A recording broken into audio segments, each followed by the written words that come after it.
విజయవాడ వరద బాధితుల సీఎం సహాయ నిధికి డాలర్స్ గ్రూప్ అధినేత దివాకర్ రెడ్డి 10 లక్షల రూపాయల చెక్కును శుక్రవారం ప్రెస్ క్లబ్ లో ప్రకటించారు. తిరుపతి ప్రెస్ క్లబ్ లో శుక్రవారం మీడియా సమావేశంలో చంద్రగిరి నియోజకవర్గంలోని టీడీపీ నాయకులతో కలిసి డాలర్స్ గ్రూప్ అధినేత దివాకర్ రెడ్డి మాట్లాడుతూ గంటల వ్యవధిలోని విజయవాడ మొత్తం వరదలో మునిగిపోయిందని ఆవేదన వ్యక్తం చేశారు. ఇలాంటి పరిస్థితుల్లోనే ప్రతి ఒక్కరూ మానవత్వాన్ని చాటి బాధితులకు సహాయం చేయాలని కోరారు. సీఎం చంద్రబాబు 75 ఏళ్ల వయసులో దాదాపు కొన్ని గంటల సేపు జేసీబీతో ప్రయాణం చేసి వరద బాధితులకు సేవ చేయడానికి నడుం బిగించడం హర్షించదగ్గ విషయమని తెలిపారు. భవిష్యత్తులో రాష్ట్ర ప్రయోజనాల కోసం సేవ చేయడానికి చంద్రగిరి నియోజకవర్గం ఎప్పుడు ముందుంటుందని తెలియజేశారు. మొత్తం విజయవాడ చుట్టుపక్కల ప్రాంతాలంతా నీటితో మొత్తం నాశనం చేసేసింది.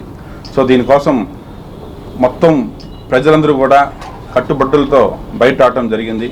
అది చూసి చాలా బాధ వేసి ఈరోజు చంద్రబాబు నాయుడు గారు 75 సంవత్సరాల వయసులో మన యువ నాయకుడు శ్రీ నారా లోకేష్ గారు రాత్రనక పొగలనక ఎంతో శ్రమించి అక్కడే నీళ్ళలోనే ఉండి 75 సంవత్సరాల వయసులో ఒక జేసీబీలో 23 నిమిషాలు 24 నిమిషాలు ప్రయాణం చేసి అన్ని కిలోమీటర్ రాత్రి మొత్తం తిరిగి కూడా అక్కడ మొత్తం వాళ్ళకి ఏం కావాలన్నీ చేస్తుంటే మా వంతు సహాయం కూడా మేము ఏమైనా చేయాలనేసి అని ఈరోజు Telugu Desam party state organizing secretary హోదాలో నా వంతు సహాయంగా చంద్రగిరి నియోజకవర్గంలో ఉన్నటువంటి నాయకులందరూ సపోర్ట్తో ఒక 10 లక్షల రూపాయలు డొనేషన్ని సీఎం రిలీఫ్ ఫండ్కి ఇవ్వాలని చెప్పి మేమందరం భావించి ఈరోజు ఇక్కడ రావడం జరిగింది. సో ఇది ఈ టైంలో అందరం కూడా సహాయం చేయటం అనేది చాలా అవసరం.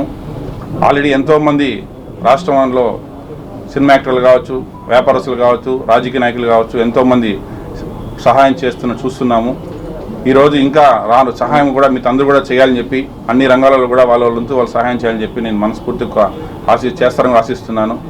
సో కాబట్టి ఈ టైంలో మనం ఏది కూడా రాజకీయాలకు ఎక్కడ కూడా చోటు లేకుండా మనం ప్రతి ఒక్కరు కూడా మానవత్వంతో ఆలోచించి ప్రతి ఒక్కరు కూడా కులమత భేదాలకి ఏ సంబంధం లేకుండా పార్టీలకు సంబంధం లేకుండా మన రాష్ట్రాన్ని కాపాడుకోవడానికి కోసం ప్రజలందరూ ఇబ్బంది పడాలందరికీ కూడా సహాయం చేసేదానికి ముందుకు రావాలని చెప్పి మనందరం ప్రార్థిస్తున్న అందరికి కూడా నేను